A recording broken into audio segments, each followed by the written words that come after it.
The woman walks into the Ritz Hotel at 1700 hours. December 10th, 1943. She wears a simple black dress, pearls, her signature style. The German guards at the entrance recognize her immediately. Gabrielle Chanel, the fashion designer, resident of the hotel since June 1940. They wave her through without inspection. She proceeds to the second floor where SS Sturmbannführer Baron Hans-Günther von Dinklage maintains his suite. The guards stationed outside his door snap to attention. One knocks, announces her arrival. Dinklage emerges, kisses her hand, escorts her inside. The meeting, like dozens before it over 3 years, appears to be a romantic liaison between the 59-year-old designer and her German officer lover. But the relationship serves multiple purposes. Dinklage, officially assigned to the German embassy in Paris as diplomat, actually works for the Abwehr, German military intelligence. Chanel, known to Abwehr records as Agent F-7124, registered since August 1941, provides information about French society, British contacts, and political attitudes among Paris elites. This particular meeting addresses something more ambitious than routine intelligence gathering. Dinklage briefs Chanel on Operation Model Hut. Model Hat, an Abwehr operation designed to exploit her pre-war friendship with Winston Churchill to negotiate separate peace between Britain and Germany. The plan, audacious and probably impossible, reflects both German desperation as the war turns against them and Abwehr's willingness to pursue unconventional approaches. To understand how one of the 20th century's most famous women became a Nazi intelligence asset, you must return to June 1940 when German forces occupy Paris. Gabrielle Bonheur Chanel, born August 19, 1883, in Saumur, France, built a fashion empire from nothing. Her early life, marked by poverty and time in orphanage after her mother's death, receives extensive mythology from Chanel herself, who created multiple versions of her origins. The documented facts establish that she emerged from working-class background, worked briefly as café singer, became mistress to wealthy men who financed her first fashion ventures, and by 1920 established herself as premier couturier in Paris. Her business, House of Chanel, revolutionizes women's fashion during the 1920s and 30s. The designs, emphasizing simplicity, comfort, and elegance, contrast sharply with earlier elaborate styles. Chanel No. 5 perfume, introduced in 1921, becomes one of the world's best-selling fragrances. By 1939, Chanel employs 4,000 workers, operates boutiques across Europe, and accumulates substantial wealth. But the business relationship with the Wertheimer family, who owns 70% of Chanel Perfume Company, creates resentment. Pierre and Paul Wertheimer, French Jews, control the majority stake in the perfume business, while Chanel receives only 10% of profits, despite her name and designs creating the value. This resentment, initially business-related, acquires anti-Semitic dimension during the 1930s as Chanel becomes involved with right-wing French political circles. Her social circle during the 1930s includes several figures with fascist sympathies. She maintains friendships with members of the Cagoule, a French far-right organization. She expresses anti-communist views publicly. She criticizes the French Popular Front government, partly for its left-wing politics and partly for its Jewish ministers. These attitudes, while not unusual in her social class, prove significant when France falls. German forces occupy Paris June 14, 1940. The occupation creates immediate crisis for French fashion industry. Many designers flee, workers lose jobs, materials become unavailable. The Germans, viewing fashion industry as frivolous, show initial indifference to its survival. But some Germans recognize fashion's economic value and propaganda potential. Chanel makes a decision different from most French couturiers. She closes her fashion house, dismissing workers, but retains control of her perfume interests and maintains residence at the Ritz Hotel. Recently commandeered as housing for high-ranking German officers, her decision to remain at the Ritz, the headquarters for German military administration in Paris, rather than fleeing or maintaining lower profile, signals collaboration that goes beyond passive acceptance of occupation. She meets Baron Hans-Günther von Dinklage in summer 1940. Dinklage, born December 15, 1896, into Prussian aristocracy, served as cavalry officer during World War I. During the 1920s and 30s, he worked for German intelligence, specifically the Abwehr, while maintaining diplomatic cover. His assignment to the German embassy in Paris in 1940 continues this pattern. Official diplomat, actual intelligence officer. The relationship between Chanel and Dinklage begins as apparently romantic, but serves intelligence purposes from the start. Dinklage, 13 years younger than Chanel, multilingual, charming, and connected to both German military intelligence and Paris high society, represents perfect intelligence handler for asset like Chanel. She provides social access, information about French elites, and potential connections to British contacts. The formal recruitment occurs in August 1941. Abwehr records, discovered in German archives after the war and declassified by French intelligence in 2011, document Chanel's registration as Agent F-7124. The file, surprisingly thin given the later mythology, contains standard administrative documentation, personal information, assessment of reliability, areas of potential usefulness. The assessment, written by Dinklage, describes Chanel as anti-communist, anti-Semitic, possessing extensive social connections in France, England, and neutral countries, motivated primarily by business interests rather than ideological commitment, reliable for limited operations requiring social access, not suitable for operations requiring ideological commitment or personal risk. This clinical evaluation, while damning, proves accurate. Chanel's intelligence activities during 1941 and 1942 remain limited.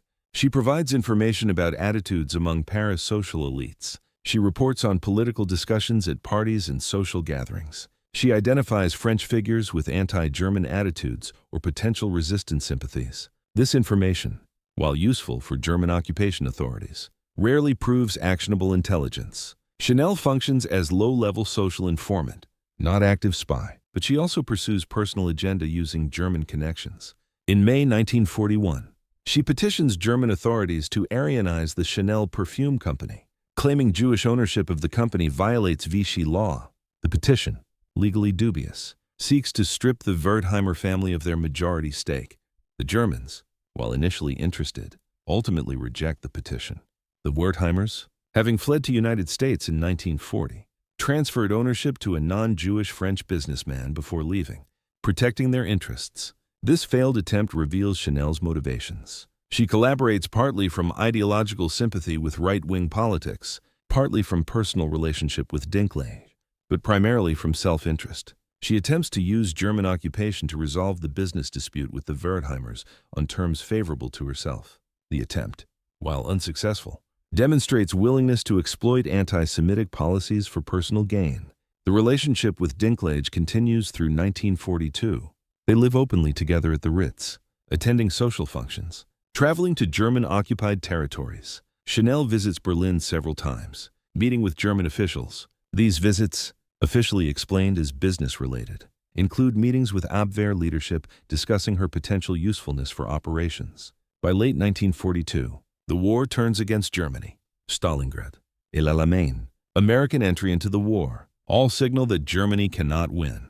German intelligence services, recognizing the changing strategic situation, begin pursuing unconventional approaches, including negotiated settlements with individual allies.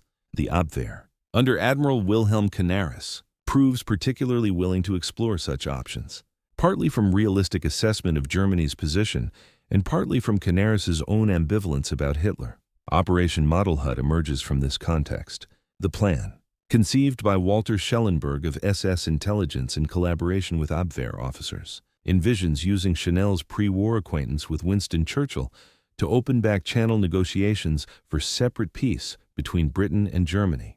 The operational concept assumes that Churchill, facing prospect of prolonged war, might accept terms leaving Germany in control of continental Europe in exchange for peace with Britain. This assumption proves fundamentally flawed. Churchill's public statements make clear that Britain will accept nothing less than total German defeat. But German intelligence, operating an information bubble created by censorship and propaganda, believe negotiated settlement remains possible. They select Chanel as messenger, partly because of her social connections, and partly because her apolitical public image might make her acceptable as intermediary. The operational planning begins December 1943. Schellenberg briefs Dinklage, who briefs Chanel. The mission requires her to travel to Madrid, make contact with British embassy, request meeting with Churchill or his representatives, and deliver message proposing peace negotiations. The message, carefully worded to avoid explicit peace offer that would embarrass Germany if rejected, instead suggests exploratory discussions about avoiding unnecessary bloodshed. Chanel agrees to the mission. Her motivations appear mixed. She later claims she sought to end the war from humanitarian concern. German records suggest she believed successful mission would secure her position and business interests regardless of war's outcome. Cynically, she may have recognized that attempting the mission provided insurance. If Germany won, she could claim service to German intelligence. If Allies won, she could claim she worked to end the war. The preparation includes unusual element. Chanel requests that Vera Lombardi, a former friend and fashion model, accompany her. Lombardi, half Italian and half English, married to an Italian army officer, lives in Rome. Chanel convinces German intelligence that Lombardi's British connections and Italian diplomatic cover make her valuable addition to the mission. The Germans agree and arrange Lombardi's travel to Paris, which Chanel doesn't disclose, or perhaps doesn't know. Lombardi works for British intelligence. The British recruited Lombardi in 1942 through contacts in neutral Switzerland. Her role involves gathering information about Italian attitudes toward the war and identifying potential defectors. Lombardi's agreement to accompany Chanel on German-sponsored mission suggests either British intelligence approved her participation or Lombardi pursued independent agenda. The mission begins April 2, 1944. Chanel and Lombardi travel from Paris to Madrid via train, carrying German diplomatic papers providing travel authorization. They register at Hotel Ritz Madrid, the same hotel chain where Chanel lives in Paris, maintaining her characteristic luxury even during wartime mission. In Madrid, Chanel contacts British Embassy requesting meeting.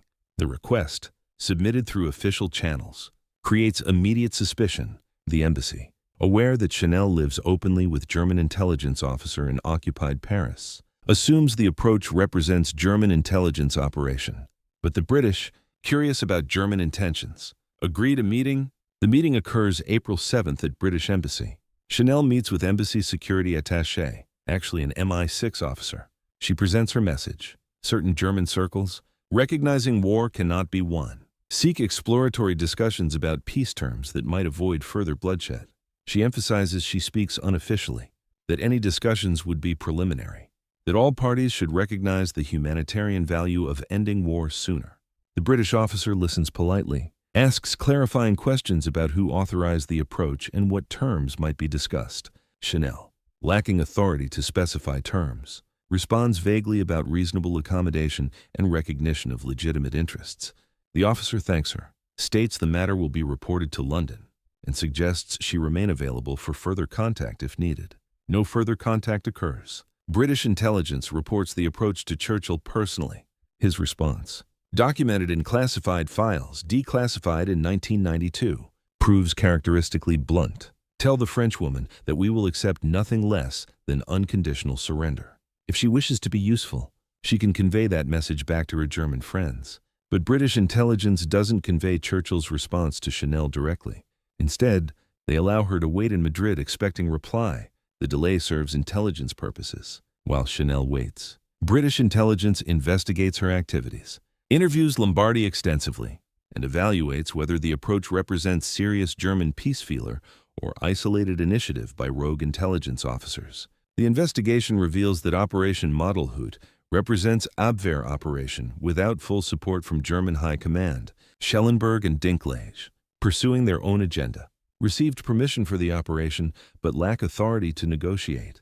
The operation, while officially approved, represents improvisation by intelligence officers recognizing Germany's deteriorating position rather than serious diplomatic initiative by German government. Chanel waits in Madrid for 3 weeks. On April 28th, British Embassy finally responds. London has reviewed the matter, finds no basis for discussions, suggests Chanel return to Paris. The rejection, polite but firm, ends Operation Modelhut. Chanel returns to Paris May 3rd, reports to Dinklage that the British showed no interest, and resumes her previous routine. But the operation's failure creates vulnerability. Chanel, having exposed herself as German intelligence asset to the British, faces danger when Allied forces liberate France. Her residence at the Ritz with German officer, Her registered status as Abwehr agent. Her participation in intelligence operation. All constitute collaboration. The punishment for collaboration, particularly collaboration with German intelligence, ranges from imprisonment to execution. Allied forces liberate Paris August 25, 1944. The period immediately following liberation proves chaotic. Resistance fighters, newly empowered, arrest thousands suspected of collaboration. The arrests, often based on denunciation rather than evidence, include genuine collaborators, petty informants, and people settling personal scores through false accusations. Women suspected of horizontal collaboration, sexual relationships with Germans, suffer particularly harsh treatment, including public headshaving and humiliation. Chanel's situation appears precarious. She lived openly with German officer for 4 years. She is registered as German intelligence agent. She participated in intelligence operation. The evidence, if pursued, appears overwhelming. But Chanel possesses resources most French people lack: wealth, social connections, and British contacts.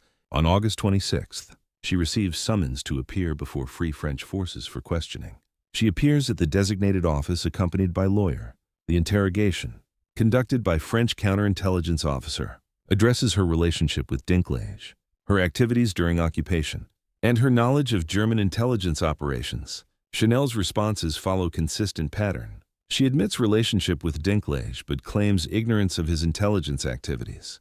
She acknowledges travel to Madrid, but describes it as personal trip. She denies providing information to Germans, characterizing her activities as purely social. The interrogator, skeptical, indicates she will face further questioning. But the further questioning never occurs. Within 48 hours, British intelligence intervenes. The intervention, documented in French counterintelligence files, includes message from senior British officer requesting French authorities to handle the matter with discretion regarding Chanel. The message, while not explicitly requesting her release, signals British interest in avoiding public scandal. The British motivation proves straightforward. Lombardy, Chanel's companion on the Madrid trip, works for British intelligence. Prosecuting Chanel requires revealing Lombardy's role, potentially compromising British intelligence operations. Additionally, Chanel's pre-war social connections to British establishment, including Churchill's circle, make public collaboration trial politically awkward. The French, dependent on British and American support, comply. Chanel faces no charges. She receives no further interrogation. The investigation, officially, finds insufficient evidence to proceed. Unofficially, political considerations override legal ones. Chanel, protected by British intervention and French unwillingness to antagonize allies, escapes accountability, but she recognizes her position in Paris remains untenable. She leaves France September 1944, traveling to Switzerland where she lives in exile for next 8 years. The exile, while voluntary, reflects recognition that her collaboration, even if unprosecuted, makes her unwelcome in liberated France. The Swiss period proves financially comfortable but socially isolating. She lives in Lausanne, maintains apartment in Geneva, travels occasionally to other neutral countries. She attempts business ventures including licensing arrangements for her name, but her reputation as collaborator limits opportunities. She maintains contact with some pre-war friends, but many refuse association. Dinklage, her German lover and intelligence handler, also flees to Switzerland. They maintain contact, possibly continuing relationship, though details remain unclear. Dinklage faces no war crimes charges, his Abwehr activities apparently not rising to prosecutable level. He lives quietly in Switzerland until his death in 1974. Chanel attempts return to France in 1954, testing whether time has diminished hostility toward her collaboration. The reception proves mixed. Fashion press acknowledges her historical importance, but notes her wartime record. She reopens her fashion house, presenting new collection, but sales prove disappointing. The French public, while willing to purchase perfume bearing her name, shows less enthusiasm for supporting her personally. But gradually, commercial considerations overcome political objections. Chanel No. 5 perfume continues selling successfully. American customers, less concerned about wartime collaboration than French, embrace her products. By late 1950s, Chanel brand regains commercial viability. Chanel herself, while not fully rehabilitated socially, achieves financial success. She continues designing until her death January 10, 1971. Age 87. The obituaries. while acknowledging her fashion contributions. Mention her wartime activities briefly, if at all. The full extent of her collaboration, documented in German and French intelligence files, remains classified until 2011. The declassification, 66 years after war's end, reveals details previously unknown or speculation. The Abwehr registration document proves she was formally recruited intelligence asset, not merely woman who happened to date German officer. The Operation Model Hut files demonstrate she actively participated in intelligence operation. The interrogation records show French authorities knew of her activities but declined prosecution due to British intervention. The public reaction to declassification proves surprisingly muted. Chanel died 40 years earlier. The people who might have demanded accountability are themselves deceased or elderly. The fashion industry, while acknowledging the historical record, emphasizes that Chanel brand has long since separated from its founder's personal history. The commercial interests in preserving brand value outweigh historical justice considerations. The ethical questions remain unresolved. What constitutes collaboration? Does relationship with German officer constitute collaboration if information sharing occurs? Does attempting to negotiate peace, even under German auspices, constitute treason or humanitarian effort? Where lies the boundary between business pragmatism and immoral opportunism? Chanel's defenders argue she tried to end the war through the Madrid mission. They note she helped some Jews escape, though evidence proves limited and possibly apocryphal. They emphasize that prosecution and punishment for collaboration were uneven, with wealthy and connected individuals often escaping consequences while powerless people suffered severely. Critics counter that she lived comfortably in luxury hotel while most Parisians suffered deprivation. She maintained relationship with German intelligence officer by choice, not coercion. She attempted to exploit anti-Semitic laws for business advantage. She participated in intelligence operation that, if successful, might have prolonged war. Her escape from prosecution resulted from privilege and connections, not innocence. The comparison to other French collaborators proves instructive. Thousands faced trial, imprisonment, or execution for collaboration. Women who had relationships with German soldiers faced public humiliation. Chanel, whose collaboration included formal intelligence recruitment and operational participation, faced no consequences. The disparity reflects power dynamics, where wealth and connections provide protection unavailable to ordinary people. The fashion industry's handling of Chanel's legacy proves equally problematic. The Chanel brand, now owned by a conglomerate with no connection to Gabrielle Chanel personally, generates billions in annual revenue. The marketing emphasizes her fashion innovations, independence, and elegant style. The collaboration, when mentioned, receives brief acknowledgement as complicated wartime period without detailed examination. This selective memory, while commercially rational, obscures historical reality. Chanel didn't simply live through the occupation passively. She actively collaborated with German intelligence, used occupation to pursue business advantages, and participated in intelligence operation. These facts, documented in declassified archives, constitute historical record regardless of commercial inconvenience. The Operation Model Hut itself deserves examination beyond Chanel's role. The operation reflected German intelligence's desperation as the war turned against Germany. The choice of fashion designer as diplomatic intermediary suggests how far German planning had departed from reality. The assumption that Churchill might negotiate separate peace, contradicting all his public statements, shows intelligence analysis distorted by wishful thinking. But the operation also reveals something about Nazi intelligence operations generally. The Abwehr, while more professional than SS intelligence in some respects, pursued numerous unrealistic schemes based on poor analysis and inadequate understanding of Allied intentions. Operations like Model Hut, using fashion designers as peace envoys, represented symptom of German strategic dysfunction. The British handling of Chanel's approach shows more sophistication. They recognized immediately that the approach represented German intelligence operation. They investigated thoroughly, interviewing Chanel and examining whether the approach indicated serious German peace feelers or isolated initiative. They concluded correctly that the operation lacked high-level support. They rejected the approach firmly while avoiding public scandal. The subsequent British intervention preventing French prosecution reflects pragmatic intelligence calculation. Prosecuting Chanel risked exposing Lombardy, potentially compromising British intelligence operations. The intervention, while protecting collaborator from justice, served British intelligence interests. This calculation, morally questionable, proves typical of intelligence operations where operational security outweighs justice. Chanel's personal motivations remain complex. She clearly held right-wing political views including anti-Semitism and anti-communism. She resented the Wertheimer family's control of her perfume company, resentment that acquired anti-Semitic dimension. She maintained relationship with German intelligence officer that involved information sharing. She participated in intelligence operation, but whether she considered herself Nazi sympathizer, opportunist, or humanitarian remains unclear and perhaps unknowable. Her own statements, given decades after the war, prove unreliable. She claimed she tried to end the war. She insisted she knew nothing about Dinklage's intelligence work. She suggested she was forced into cooperation. These statements, contradicted by documentary evidence, represent self-serving revisionism, but they also reflect broader patterns where collaborators, once safe, reconstructed their wartime actions as resistance or humanitarian effort.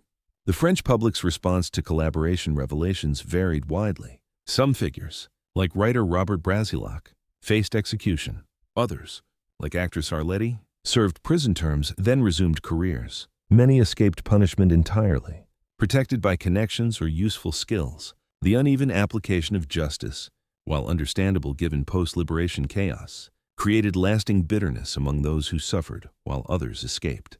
Chanel's escape from prosecution particularly rankled because it so obviously resulted from privilege. A working-class woman who had slept with German soldier faced public humiliation and head shaving. Chanel, who maintained 4-year relationship with intelligence officer and participated in espionage operation, faced no consequences. The disparity illustrated how class and connections determined outcomes independent of actual guilt.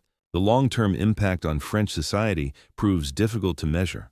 The collaboration period and its uneven reckoning afterward created divisions lasting decades. Families remained split between those who resisted and those who collaborated. Communities struggled with how to acknowledge wartime behavior while moving forward. The tensions, while diminishing with time, never fully resolved. Chanel's legacy in fashion remains secure regardless of wartime activities. Her designs influenced 20th century fashion fundamentally. Chanel No. 5 perfume remains iconic. The brand, while no longer connected to her personally, trades on her name and reputation. The commercial success continues independent of historical assessment of her collaboration. But the historical record, clarified by declassified documents, permits no ambiguity. Gabrielle Chanel, registered as Abwehr Agent F-7124, collaborated with German intelligence during World War II. She provided information, maintained relationship with intelligence officer, and participated in intelligence operation. She attempted to exploit occupation for business advantage. She escaped prosecution through British intervention, protecting intelligence sources. These facts, documented in German and French archives, constitute collaboration, regardless of her later denials or commercial interests in obscuring them. The fashion icon was indeed Nazi intelligence operative, not professional spy conducting dangerous clandestine operations, but registered asset providing social access and attempting diplomatic mission for German intelligence. The revelation, shocking to some, proves less surprising when examining her right-wing political views. Anti-Semitism and business motivations. Chanel collaborated because her politics, relationships, and business interests aligned with collaboration. She escaped accountability because wealth and connections provided protection. The final assessment must acknowledge both her fashion contributions and her wartime collaboration. She revolutionized women's fashion, creating designs that persist 80 years later. She also collaborated with Nazi intelligence, attempted to exploit anti-Semitic laws, and participated in German espionage operation. Both facts coexist. Acknowledging one doesn't eliminate the other. Chanel succeeded brilliantly in fashion. She also collaborated with Nazi Germany. History records both. Commerce emphasizes one. Ethics requires acknowledging both. Agent F-7124, born Gabrielle Chanel, died January 10, 1971, age 87. Having rebuilt her fashion empire after the war, her collaboration, documented in files that remained classified for 40 years after her death, proves she was indeed what the hook asks. The world's most famous fashion icon who actually served as Nazi intelligence operative. The documents leave no doubt. The only questions involve how to balance her fashion legacy against her wartime conduct. Each generation answers differently. The facts remain unchanged.